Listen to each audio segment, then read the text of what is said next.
भारत की आजादी के समय से पूरे विश्व में एक पोस्ट कॉलोनियल कालखंड की शुरुआत हुई। अनेकों देश आजाद हुए। आज पूरे विश्व में कोई भी ऐसा देश नहीं है जो प्रकट रूप से किसी अन्य देश के उपनिवेश के रूप में एग्जिस्ट करता है।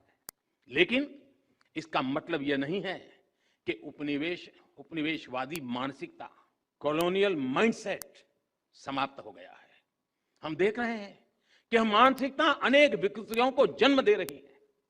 इसका सबसे स्पष्ट उदाहरण हमें विकासशील देशों की विकास यात्राओं में आ रही बाधाओं में दिखाई देता है।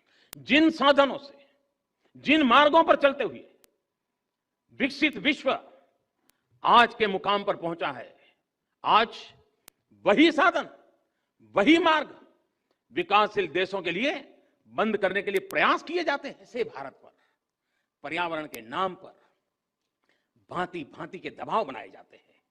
यह सब उपनिवेशवाद मानसिकता का ही परिणाम है। लेकिन दुर्भाग्य यह है कि हमारे देश में भी ऐसी ही मानसिकता के चलते अपने ही देश के विकास में रोड़े अटकाए जाते हैं। कभी फ्रीडम ऑफ एक्सप्रेशन के नाम पर, तो कभी किसी और चीज का सहारा लेकर।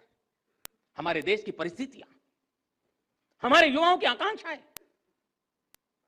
सपनों को बिना जाने समझे बहुत सी बार दूसरे देशों के बेंचमार्क पर भारत को तोड़ने का प्रयास होता है और इसकी आड़ में विकास के रास्ते बंद करने की कोशिश होती है।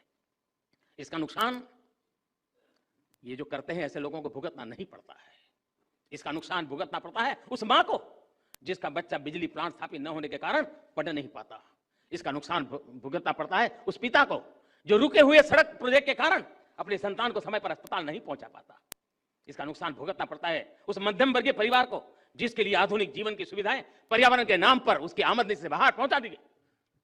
इस कॉलोनियल माइंडसेट की वजह से भारत जैसे देश में, विकास के लिए प्रयास कर रहे देश में करोड़ों आशाएं टूटती हैं, आकांक्षाएं दम तोड़ती है।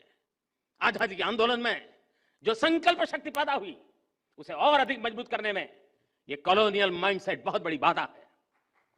हमें इसे दूर करना ही होगा और इसके लिए हमारी सबसे बड़ी शक्ति, हमारा सबसे बड़ा प्रेरणा स्रोत हमारा संविधान ही है।